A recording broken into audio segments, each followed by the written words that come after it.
Despite Pakistan has announced a major relief for the aviation sector by slashing jet fuel prices by rupees 48.80 per litre, bringing the new rate down to rupees 283.52 per litre, the airfares have been increased by up to 15 to 30% amid the global fuel crisis since the US-Iran war started in February this year. In a recent debate, the members of the National Assembly have revealed that Pakistan Airlines, including Pakistan International Airlines, AirSeal and AirBlue, have been forced to hike ticket prices amid soaring jet fuel costs and geopolitical tensions in the Middle East. PIA's fleet is down to 20 operational aircrafts, while the AirBlue reports 69% seats factor versus 91% last year, and AirSeal warns of severe losses due to underutilized capacity and airspace restrictions. The spike in fares largely attributed to skyrocketing jet fuel costs, which have been more than doubled in recent months.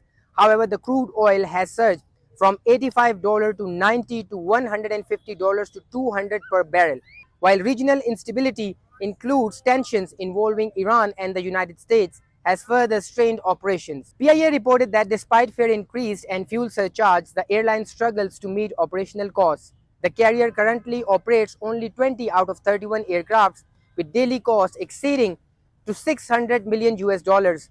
Passengers traffic at Dubai International Airport fell by 66% in March due to regional conflict, signaling a sharp decline in demand. Despite the global economic strains, Pakistan has announced a major relief by slashing jet fuel prices last week that may lead to a decrease in airfares across the country.